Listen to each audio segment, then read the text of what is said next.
आइए आज हम जो पढ़ेंगे इस लेक्चर में बड़ी इंपॉर्टेंट चीज पढ़ेंगे और आज का जो टॉपिक है आपका resistivity of some common substances at 20 degree Celsius.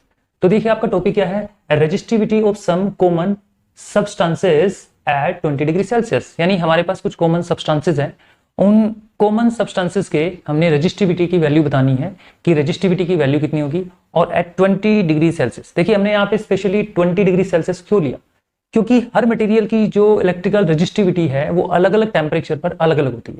मैंने क्या बोला, अलग अलग टेम्परेचर पे अलग अलग होती है। इसका मतलब ये हुआ कि अगर एक आयरन को लोगे आप और उसकी इलेक्ट्रिकल रेजिस्टिविटी अगर मान लीजिए आयरन की 20 डिग्री सेल्सियस पे कुछ दी हुई है, तो अगर 30, 40, 60, 1 डिग्री, 2 डिग्री अगर अलग अलग टेम्परेचर पर रेजिस्टिविटी लेंगे तो वो अलग अलग आएगी। तो पार्टिकुलर एक नॉर्मल टेम्परेचर जो हमने लिया है वो 20 डिग्री सेल्सियस लिया। इस नॉर्मल टेम्परेचर पर ये सब्सटेंसेस है कुछ कॉमन जो हमारे आसपास हम एवरीडे ऑफ लाइफ में यूज करते हैं, तो उन्हीं के हिसाब से कॉमन हमने कुछ एग्जांपल दिए हैं और कुछ यहाँ पे सब्सटेंसेस लिखे हैं। तो आइए स्टार्ट करते हैं। तो सबसे पहले देखो हमारे सब्सटेंसेस में 3 तरह के सब्सटेंसेस हम यहाँ पे इन्वॉल्व कर रहे हैं। एक है मेटल जिसे हम कंडक्टर भी कह सकते हैं, अलॉयज हैं, इंसुलेटर्स हैं। तो इनकी वैल्यूज के बारे में पढ़ेंगे, रेजिस्टिविटी इनकी कितनी होती है।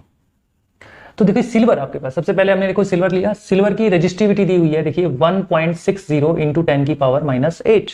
और हमने बताया था कि जो रेजिस्टिविटी है, आपको शायद पता होगा कि जो रेजिस्टिविटी की जो यूनिट है और वो भी कैसे यूनिट, एसआई यूनिट, तो क्या होती है, ये होती है ओम मीटर। याद रहे क्या होती है रेजिस्टिविटी की यूनिट, ओम मीटर। तो इनके पीछे ना ओम मीटर लगा रखा है हमने, ये समझ लेना, ठीक है। तो सिल्वर की रेजिस्टिविटी 1.60 इंटू 10 की पावर -8। देखिए यहाँ पे लिखा है 1.60 इंटू 10 की पावर -8। ओके, इसके बाद देखिए कॉपर की रेजिस्टिविटी 1.62 इंटू 10 की पावर -8।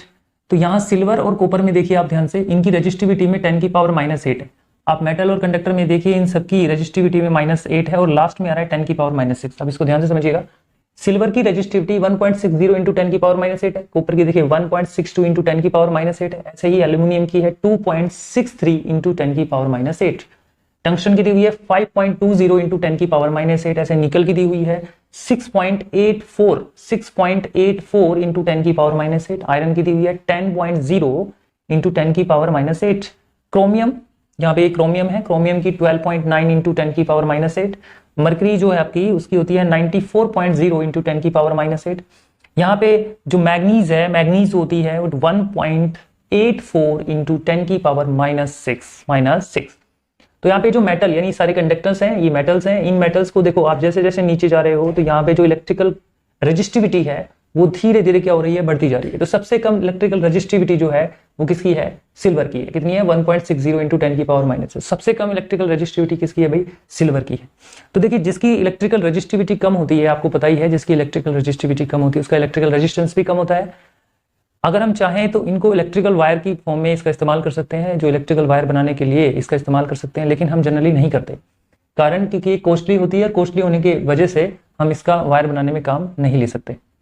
ओके, कॉपर और एल्यूमिनियम की जनरली आपको वायर देखने को मिल जाती है। कॉपर और वायर, जो कॉपर और एल्यूमिनियम की वायर बनाने का कारण यही है कि इनकी रेजिस्टिविटी जो है, इनकी रेजिस्टिविटी है और मेटल्स या कंडक्टर के कंपैरिजन में कैसी होती है, लो होती है।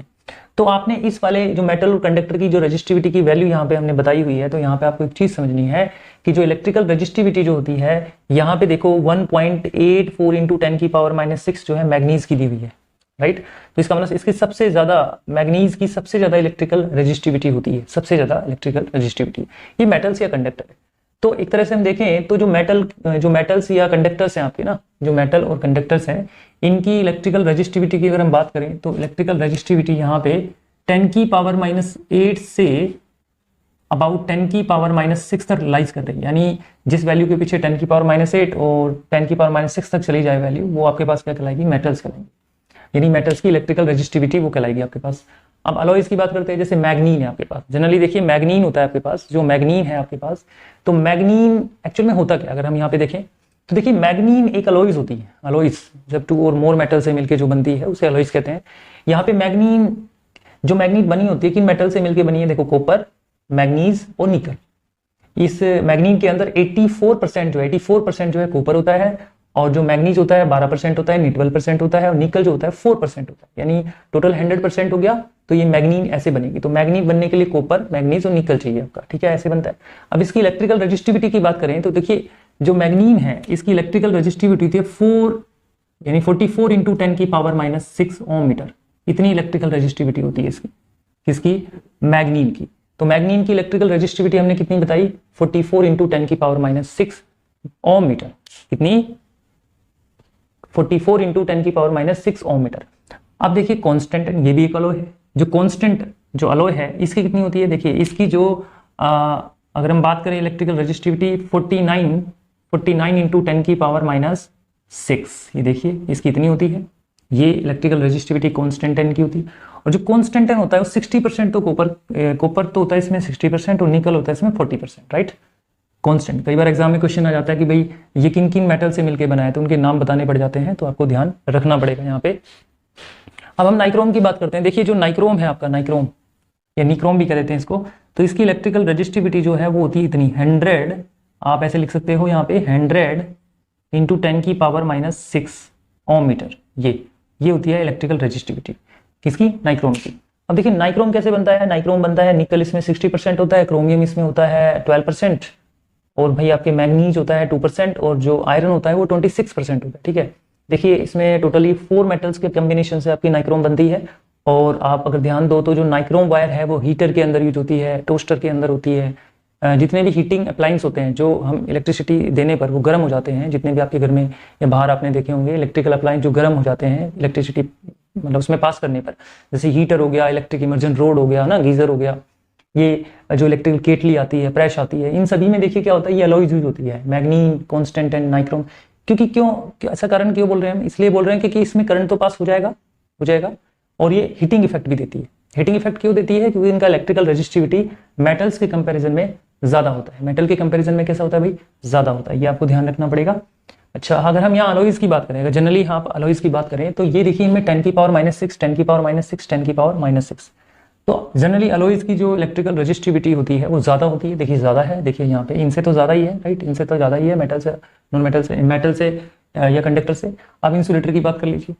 अब देखिए इंसुलेटर में अगर हम डेली यूजेस की बात करें, जैसे पेपर होता है, आपकी बुक्स है ना, आपके जो रजिस्टर्स वगैरह होते हैं, नोटबुक वगैरह होती है, वो पेपर जो ड्राई पेपर की बात कर रहा हूं मैं, उनकी इलेक्ट्रिकल रेजिस्टिविटी 10⁻+12 होती है। यहाँ देखो माइनस में थी ये वैल्यू, यहाँ पे भी माइनस में थी, लेकिन ये 10⁻12 होती है। बेटा 10⁻12 बहुत ज्यादा होता है। बहुत ज्यादा का मतलब होता है कि इलेक्ट्रिकल रेजिस्टिविटी बहुत ज्यादा होती है इसकी पेपर, ड्राई पेपर की, इसी कारण से इलेक्ट्रिक करंट इनमें पास नहीं होता। तभी तो इनको इंसुलेटर बोला आपने, क्योंकि इलेक्ट्रिकल रेजिस्टेंस वेरी हाई होगी। डायमंड की बात कर लेते हैं। डायमंड 10⁻12 से 10⁻13 के अबाउट, यानी इनके बीच में डायमंड की इलेक्ट्रिकल रेजिस्टिविटी होगी। इसके अलावा ग्लास की बात करें तो ग्लास की इलेक्ट्रिकल रेजिस्टिविटी होगी 10⁻13 से 10⁻14, तो इसकी तो बहुत ज्यादा हो गई, डायमंड से भी ज्यादा हो गई।